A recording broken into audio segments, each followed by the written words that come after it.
Okay. Hello students.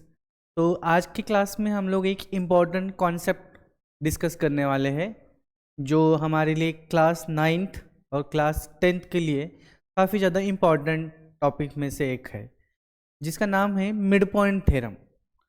तो mid point theorem एक ICSE class 9th के लिए तो एक कंप्लीट टॉपिक है, और सीबीएसई 9th के लिए क्वाड्रिलेटरल टॉपिक का एक इम्पॉर्टेंट कॉन्सेप्ट है, और क्लास 10th के लिए मिड पॉइंट थ्योरम के काफ़ी एप्लीकेशंस हम लोग ट्राइंगल्स, सिमिलैरिटी ऑफ ट्राइंगल्स, इस टॉपिक के अंदर हम लोगों को मिड पॉइंट थ्योरम की काफ़ी इम्पोर्टेंस रहती है।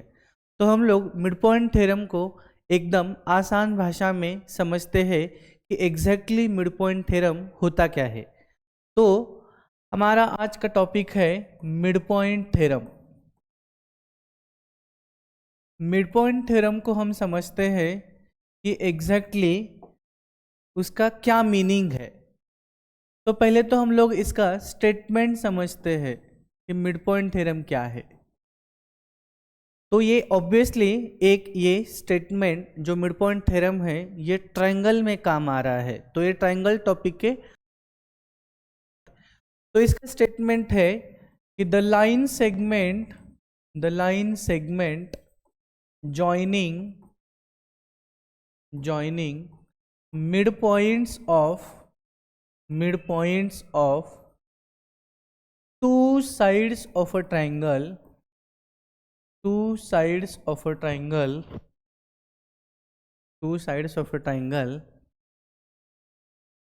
is parallel to third side of a triangle and also half of it। तो पहले तो हम लोग समझते हैं कि मिड पॉइंट थ्योरम का मीनिंग क्या है। तो मिड पॉइंट थ्योरम कह रहा है कि मेरे पास एक ट्रायंगल है, ट्रायंगल ABC।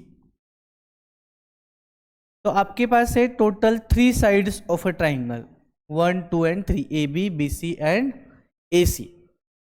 तो इस ट्रायंगल में यदि हम लोग एक लाइन सेगमेंट ज्वाइन करते हैं mid points of 2 sides of a triangle, जैसे हमारे पास AB और AC, ये एक साइड है AB और AC। तो इसमें इन दो साइड के यदि मिड पॉइंट्स को आप ज्वाइन करते हो, let D be the mid point of AB and E be the mid point of AC। D किसका मिड पॉइंट है? AB का, और E किसका मिड पॉइंट है? AC का। इन दो मिड पॉइंट्स को यदि आप ज्वाइन करते हो तो आपको जो लाइन सेगमेंट मिलेगा, ये लाइन सेगमेंट थर्ड साइड के साथ पैरेलल होगा। थर्ड साइड के साथ मतलब this is the first side and second side. First and second side के मिड पॉइंट को यदि आप ज्वाइन करते हो तो that line segment is parallel to the third side of a triangle. मतलब इसको समझना जरूरी है कि if D and E are mid points of AB and AC respectively, तो मिड पॉइंट थ्योरम कहता है कि DE is parallel to BC and DE is half of BC। मतलब मिड पॉइंट थ्योरम क्या कहता है कि DE, ये जो लाइन है, that is parallel to BC and DE is half of BC। तो हम लोग समझेंगे कि अभी इसको हमें प्रूव भी करके दिखाना है कि मिड पॉइंट थ्योरम का प्रूफ भी हमारे लिए काफ़ी इंपॉर्टेंट है। कि आपको समझना है इफ का मतलब गिवन होता है, और देन का मतलब होता है टू प्रूव। मतलब हमें इस थ्योरम में यदि ये गिवन है तो ये हमें प्रूव करके दिखाना है। यदि हमारे लिए ये गिवन है तो ये हमें प्रूव करके दिखाना है। तो हम लोग इसको प्रूव करके दिखाएंगे अभी।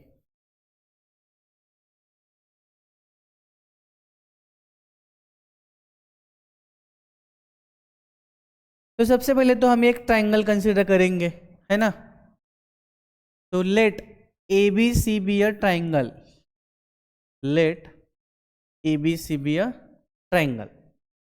और D and E are mid points of AB and AC respectively. मतलब हमें इसमें सबसे पहले गिवन लिखना चाहिए। In a triangle ABC D and E are midpoints of AB and AC respectively. D is the midpoint of AB and E is the midpoint of AC. ठीक है, given हो गया अभी। तो अभी आते हैं हम लोग टू प्रूव पर कि इसमें प्रूव क्या करना है। तो इसमें हमें टू प्रूव करना है कि DE is parallel to BC and DE is equal to half of BC। DE is equal to half of BC। ये हमें प्रूव करके दिखाना है। गिवन क्या है और प्रूव क्या करना है, इसको हमें समझना जरूरी है। अभी इस टॉपिक में मतलब मोस्टली जो भी थ्योरम्स होते हैं, जो भी क्वेश्चंस होते हैं, उसमें हमें कंस्ट्रक्शन करना पड़ता है और कंस्ट्रक्शन के साथ हम लोग जो भी हमें रिक्वायर्ड होता है उसको हम लोग प्रूफ करते हैं। तो अभी इस थ्योरम को प्रूफ करने के लिए भी हमें कंस्ट्रक्शन की रिक्वायरमेंट है। तो हम लोग किस तरीके से कंस्ट्रक्शन करेंगे पहले उसको समझते हैं हम लोग। तो यहाँ पर आप देखेंगे कि हमें इस फिगर में कंस्ट्रक्शन करना है। तो आपको याद रहे कि हमें मिड पॉइंट्स गिवन है और हमें पैरेलल प्रूव करना है।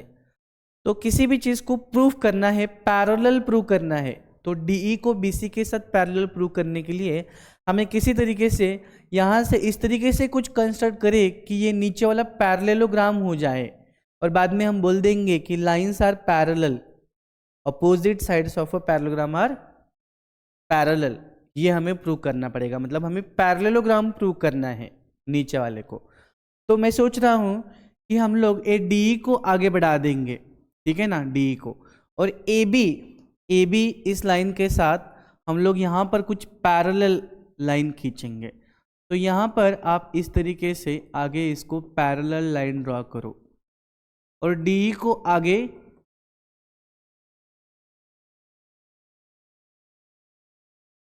हम लोग DE को आगे प्रोड्यूस करेंगे।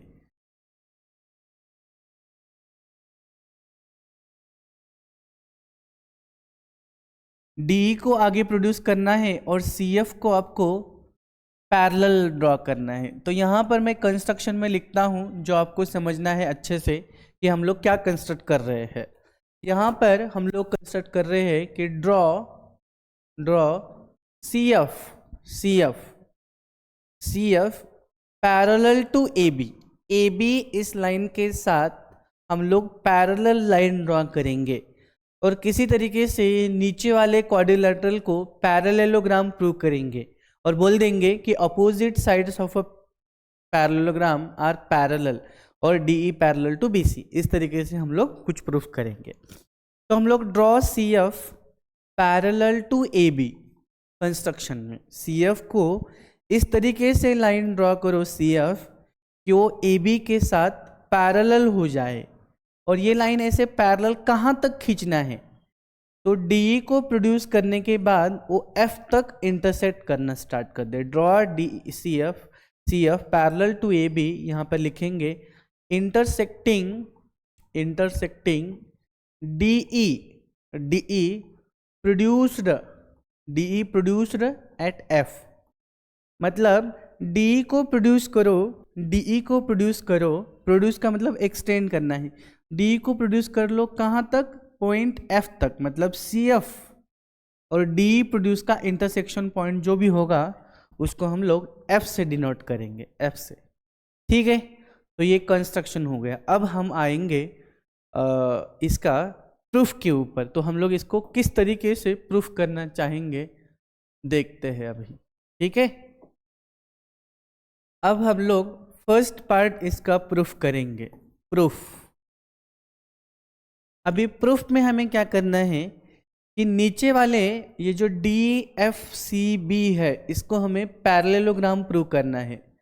तो पैरेललोग्राम प्रूफ करने के लिए क्वाड्रिलेटरल, इस टॉपिक में हमारे पास बहुत सारे थ्योरम्स है कि किस तरीके से किसी भी क्वाड्रिलेटरल को पैरेललोग्राम प्रूव किया जा सकता है। उसका पहला थ्योरम होता है कि इसके दोनों pair two pair of opposite side should be parallel, तो हम लोग बोल सकते हैं कि वो क्वाड्रिलेटरल पैरेललोग्राम हो जाएगा। दूसरा थ्योरम है कि if two pair of opposite sides are equal, मतलब अपोजिट साइड जो दो पेयर से, मतलब A B B C A B, ये अपोजिट साइड्स और ये opposite side, two pair of opposite side equal होनी चाहिए। Two pair of opposite angles, मतलब each pair of opposite angles equal होने चाहिए, या फिर कोई इंटीरियर एंगल्स का एडिशन 180 डिग्री होना चाहिए। और इन सारे केसेस में हम लोग क्वाड्रिलेटरल को पैरेललोग्राम प्रूव कर सकते हैं। और इसमें और एक इम्पॉर्टेंट थ्योरम है कि इसमें किसी भी क्वाड्रिलेटरल में वन पेयर अपोजिट वाला, one pair of opposite sides are equal भी है और पैरेलल भी है, ऐसे केस में हम लोग बोल सकते हैं कि वो भी एक पैरेललोग्राम हो सकता है। मतलब इसको मैं समझाता हूँ एक साइड में, कि मान लो मेरे पास एक क्वाड्रिलेटरल ABCD है, तो या तो आपको प्रूव करना पड़ेगा कि AB parallel to DC and AD parallel to BC, उस केस में ये पैरेललोग्राम हो जाएगा। या तो आपको प्रूव करना पड़ेगा AB is equal to DC and AD is equal to BC, two pair of opposite sides are equal, उस केस में भी वो पैरेललोग्राम प्रूव हो जाएगा। तीसरा केस में आपको प्रूव करना पड़ेगा angle A is equal to C और angle B is equal to D, मतलब each pair of opposite angles are equal, ये दिखा सकते हैं तो भी वो पैरेललोग्राम हो सकता है। या फिर आप डायगोनल बाइसेक्ट ईच अदर दिखा दो, मतलब या तो आपको AO CO इक्वल और BO DO इक्वल करके भी इसको पैरेललोग्राम प्रूव करा सकते हैं। या फिर आप कोई इंटीरियर एंगल्स का एडिशन 180 दिखा सकते हो, मतलब A plus B 180, B plus C 180, C plus D 180, A plus D 180, इन्हीं दो पेयर को इक्वल दिखा दो, कोई इंटर दिखा दो। या फिर एक थ्योरम है जो कि हम लोग इम्पोर्टेंट में से इस थ्योरम को अब यूज करेंगे, उसमें हम लोग एक ही पेयर को अपोजिट साइड को पैरेलल और equal, only one pair, one pair of opposite side को यदि आप इक्वल भी दिखा दोगे और पैरेलल भी दिखा दोगे तो वो पैरेललोग्राम बन सकता है। तो इसको हम लोग अभी इसको यूज करेंगे हम लोग, ठीक है। तो नीचे वाले साइड में अभी एक आप देख सकते हो कि इसमें DB और AD तो इक्वल ही है because D is the mid point, और किसी तरीके से इन दोनों को इक्वल दिखा देंगे हम लोग, AD और FC को, AD और FC को इन दोनों को इक्वल दिखा देंगे। ऐसे क्यों? क्योंकि ये दोनों तो इक्वल है ही किसी तरीके से, ये दोनों, यदि ये दोनों इक्वल हो जाएंगे, ये दोनों इक्वल है ही और ये दोनों इक्वल दिखा देते हैं हम लोग कॉन्ग्रुएंसी से, ऊपर और नीचे वाला ये दो ट्रायंगल को कॉन्ग्रुएंट प्रूव कर देंगे और बोल देंगे कि ये साइड और ये साइड इक्वल हो जाएगी बाय सिम्प्लिसिटी से, और बाद में बोल देंगे अरे ये दोनों इक्वल है, और अभी हम लोगों ने इन दोनों को इक्वल प्रूव किया, और बाद में बोल देंगे कि 1 2 इक्वल 1 3 इक्वल, तो 2 3 भी क्या हो जाएगा equal. Things which are equal to same things are equal to one another, मतलब ये दोनों इक्वल, ये दोनों इक्वल, ये दोनों इक्वल है और ये दोनों इक्वल है, तो ये दोनों भी क्या हो जाएंगे इक्वल हो जाएंगे। तो हमें, और बाद में अभी बाय कंस्ट्रक्शन हम लोगों ने इन दोनों को पैरेलल ले ही लिया है और अभी प्रूव कर देंगे कि ये दोनों इक्वल हो जाएंगे। तो बोल देंगे कि किसी भी क्वाड्रिलेटरल में यदि अपोजिट का एक side, each one pair of opposite side is equal and parallel, then it is a parallelogram, और वो पैरेललोग्राम प्रूव हो गया तो बाद में बोल देंगे कि DE पैरेलल टू BC। तो ये हमारा कॉन्सेप्ट है। तो अभी इन दोनों को इक्वल दिखाने के लिए इन दो ट्रायंगल्स को कॉन्ग्रुएंट करना रिक्वायर्ड है, तो इनको कॉन्ग्रुएंट हम लोग प्रूव कर लेते हैं। तो that is our first part of the theorem. तो फर्स्ट पार्ट है हमारा इसमें कि उसको हम लोग कॉन्ग्रुएंसी दिखा दे। तो ट्रायंगल AED, ट्रायंगल AED के साथ आप ले लो CEF, ट्रायंगल CEF। अभी AED के साथ CEF, अब देख लो, अभी मैं कम लिखने वाला हूं, आपको ज़्यादा समझना है। जैसे ये वाला एंगल 1 और ये वाला एंगल 2 इक्वल हो जाएंगे, 1 is equal to 2, because by construction this two lines are parallel, ये दो लाइन्स पैरेलल है तो ये हो जाएंगे ऑल्टरनेट इंटीरियर एंगल। तो यहाँ पे आप लिख सकते हो एंगल 1 इज इक्वल टू 2 और ब्रैकेट में लिख देंगे alternate interior angles, because by construction ये दो लाइंस पैरेलल है तो ऑल्टरनेट इंटीरियर एंगल्स हो जाएंगे। और बाद में हम लोग कर देंगे कि इन दो एंगल्स, अभी ये दो angles vertically opposite angles equal हो जाएंगे, 3 is equal to 4, angle 3 is equal to 4 हो जाएगा। और बाद में लिख देंगे इधर vertically opposite angles are equal. अभी और हमें दो एंगल्स हो गए, अभी एक साइड चाहिए और हमें पता है कि डी और ई तो मिड पॉइंट है, तो ई मिड पॉइंट है तो A E is equal to C E भी हो जाएगा, A E is equal to C because that is mid point. तो यहाँ पर लिख देंगे A E is equal to C E और यहाँ पर लिख देंगे गिवन, क्योंकि E is the mid point of A C, वो भी लिख सकते हो कि E is the mid point.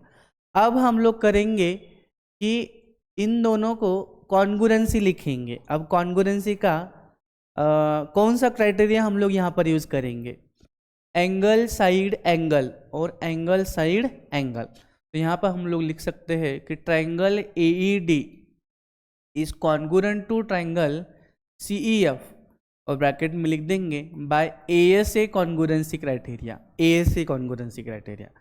तो अब ये दोनों एक बार ट्राइंगल कॉन्ग्रुएंट हो गए तो उनके करस्पॉन्डिंग पार्ट्स क्या हो जाते हैं, इक्वल हो जाते हैं by CPCT, corresponding parts of congruent triangles are equal. तो यहाँ पे हम लोग बोल सकते हैं कि AD और CF नहीं तो FC, कुछ भी बोल सकते हो। तो therefore AD is equal to FC भी लिख सकते हो, CF भी लिख सकते हो, जो चाहे लिख सकते हो बाय CPCT। और CPCT का फुल फॉर्म तो आपको पता ही है, corresponding parts of congruent triangles are equal. तो अब AD is equal to CF हो गया, लेकिन आपको पता होना चाहिए बेटा कि AD is equal to DB है, but AD is equal to क्या है, DB, वो तो गिवन है क्योंकि D is the mid point of AB ना, AD is equal to CF है, AD is equal to DB है। तो इन दोनों से हम लोग बोल सकते हैं ये इक्वेशन नंबर 1 है और ये मान लो ये इक्वेशन नंबर 2 है। तो हम लोग बोल सकते हैं कि फ्रॉम 1 and 2 हम लोग बोल सकते हैं AD is equal to CF है, AD is equal to DF है, तो हम लोग बोल सकते हैं DB is equal to FC नहीं तो CF, कुछ भी बोल दो। तो DB is equal to FC हो गया। तो यहां से नाउ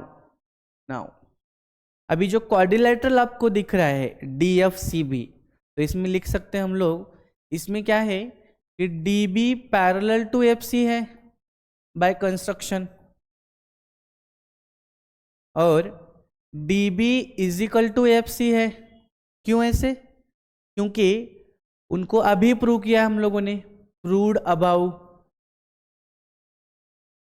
तो इसका मतलब है बेटा कि DFCB is a parallelogram, DFCB is a parallelogram. क्योंकि इसका रीजन क्या लिखोगे आप लोग, one pair of opposite sides are equal and parallel. यहाँ पे लिखेंगे one pair of opposite sides are equal and parallel, तो क्या बन जाता है, पैरेललोग्राम बन जाता है। किसी भी क्वाड्रिलेटरल में one pair of opposite side equal भी है और पैरेलल भी है, तो क्या बन जाएगा, पैरेललोग्राम बन जाएगा। तो हमारा second part of the theorem भी यहाँ पर कंप्लीट हो जाता है कि उसको पैरेलल प्रूव किया। लेकिन हमें बस इतना ही नहीं प्रूव करना था, हमें प्रूव करना है कि वो उसका हाफ भी होना चाहिए, ये उसका हाफ भी होना चाहिए। तो हम लोग इसको प्रूफ करेंगे अभी last part of the theorem में कि यहाँ सर हम लोगों ने एक तो कंप्लीट कर दिया कि DFCB इज अ पैरेललोग्राम। अभी DFCB पैरेललोग्राम है तो DE और BC तो पैरेलल होने ही होने हैं। तो DE is parallel to BC because opposite sides of parallelogram, अभी प्रूव करके दिखाया है हम लोगों ने कि वो पैरेललोग्राम है। तो ये पूरा DF पैरेलल टू BC है तो DE पैरेलल टू BC तो होना ही चाहिए। और DE is equal to BC भी होगा,